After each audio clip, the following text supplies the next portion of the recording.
like pain. I like suffering. You probably do too, and here's why.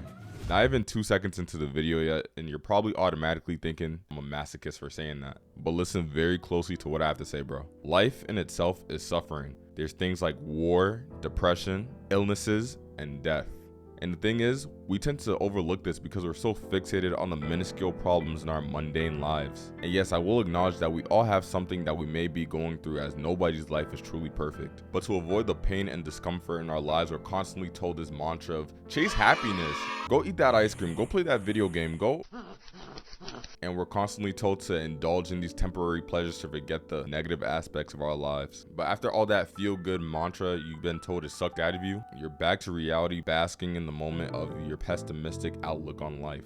And bro, I hate to admit this, but the harsh truth is you like this feeling. But either one, you don't fully realize it yet, or two, you do realize it, but you don't have the humility to admit this to yourself. And because of this upbringing, it's safe to assume that most of us have lived comfortable lives compared to people from other parts of the world. Like for example, me, for most of my life, I tried to avoid the slightest bit of discomfort I would feel, whether it be from family problems that were going on, or like social gatherings where like, you know, you talk to new people and I'd freeze up, especially when it came to speaking to girls, or like my own limited psychological issues with having an inferiority complex when it came to comparing my life to others. Those are things I try to avoid in any way, shape possible. So like most people, my escape to avoid this pain came in modern conveniences such as video games, porn. And I hate to admit this, I even watch it to this day, but back then it was like my comfort zone to like avoid any type of discomfort I would feel. It was anime or any other form of entertainment that would help me forget the problems in my life. But it was not until I started reading what is right now one of my favorite books, The Subtle Art of Not Giving a Fuck by Mark Manson, that I started to realize that pain and suffering were actually good things that were needed if you choose to go about it in the right way. I know, sounds weird, right? Choosing to suffer in the right way. Who the fuck says that? But anyway, and bro, what I've effectively just done is use this principle called the backwards law. Mark Manson briefly mentions this in his book, and I quote, "If pursuing the positive is a negative, then pursuing the negative generates a positive." I know, backwards as fuck, right? Take going to the gym for an example. You're intentionally pursuing pain and tearing your muscle fibers, causing stress and micro tears to it. Whether it's weightlifting, running, or any other forms of exercise, you're still exerting some type of stress on your muscles, so those muscle fibers can take time to heal and eventually grow stronger. By the way, this is not a fitness video, although probably will consider it eventually in the near future, since, you know, you guys know. Pretty buff, you know what I'm saying? You know what I'm saying?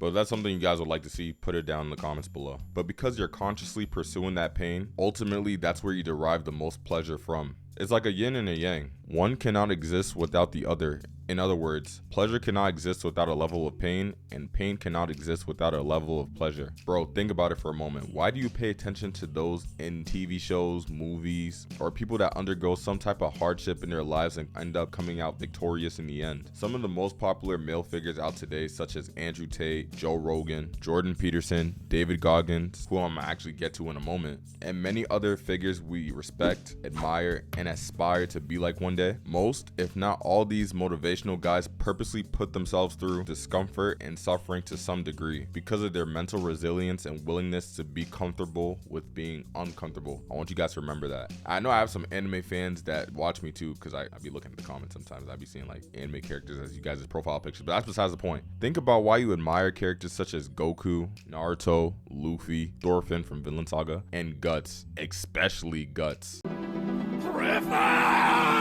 We don't like these characters simply because they're just badasses. I mean, that's a part of it, right? But that's not the main thing. The main reason why we like them is because of the challenges they face and the gruesome training and problems they put themselves through to get their desired results. We lean towards these people and these mediums because of some form of adversity that they had to face. As guys, we have to suffer because it's only through adversity that's when we're able to have a breakthrough and inevitably grow exponentially. Like bro, I literally can't think of a time where I purposely chose to do these high dopamine filled activities such as watching Netflix or eating junk food in general and actually felt good about myself afterwards. Because the reality is I didn't. Because these quick fixes or these things that are seen to be pleasurable activities wasn't even deserved. Like there was nothing worthwhile about these activities at all. And the main reason why I did those things anyways was to one, kill time and avoid the suffering I viewed myself going through at that time. But it's only when you try to avoid or suppress it is when the reality of these issues catch up to you. But before we go on with this video, I want you guys to understand that there's two different forms of suffering. There's one I specifically like to call assigned suffering, or in simpler words, something you're either born with or have little to no control over. It was just brought upon you since your birth. And the second one is picked suffering. So basically you choose what to do with said suffering and deal with the cards you were dealt with. Now obviously assigned suffering has things that are completely out of our control, like a genetic disorder, accidents, and even death. Life is already hard as is, so you don't want any more of that assigned suffering that life already throws at you. You feel what I'm saying? But picked suffering is something that you choose to do and you purposely put yourself through it. Like the example I gave earlier with the gym. Now, bro, remember how I briefly mentioned David Goggins earlier? Let me tell you something interesting, because this is going to fall into what I say next. Now, I'm pretty sure you guys are aware or probably know of him to some degree because he's the living embodiment of like hustle culture, right? And he purposely picked his suffering by running 100 miles with broken feet. And get this, bro was literally peeing out blood while also doing this run. Now, I'm not saying you have to get that extreme. Actually, well, it is kind of badass, but no, you guys don't have to get that extreme. But that's just an example of, you know, purposely putting yourself through something that's uncomfortable. When you take a step back to analyze yourself, your beliefs, especially your very own development, you've been choosing to suffer since you began to walk. Think about it. As a baby, you fall over and over and over and over again to learn how to walk, right? And even though you kept falling constantly, you kept getting back up over and over again. And through that small instance of mental resilience, you started to rise back up and eventually you learned and began to start walking. Now, fast forward years later, if any of you guys are like me and you go to the gym,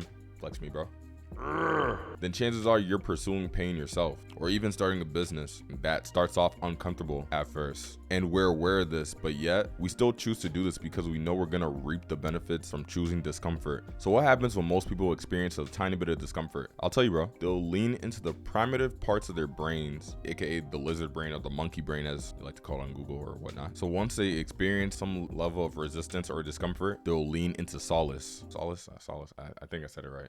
I don't know. This is so disorganized, but hey. Guess I'm learning something, you feel me? Take, for example, someone constantly exclaiming how they have anxiety on social media and complain about how shitty their lives are to garner that attention, and constantly complaining about their first world problems. Rather than confronting these issues themselves, they'll use these distractions to ease the pain. And I'll tell you right now, bro, there's practical ways to avoid these forms of suffering. But before I tell you what it is, you gotta understand that suffering in itself never stops. And don't hope that it will either. The only thing you can do is pick a struggle instead of having a struggle assigned to you. I want you to think again. Think back to some of the most monumental moments of your life. And most of them had something to do with some form of resistance. And you and your friends sometimes sit around, talk about these things that happened in the past that at that time were like very serious or like worrisome. But now you guys are laughing about it and acting as if it was not even that big of a deal. The very fact that you guys are actually just sitting there and having that discussion in itself tells you that there can be some type of meaning found in struggling. A level of friction is always needed in every aspect of life. Like this is a minor example, but this might sound off topic. It might even reduce the watch time, but I don't give a fuck.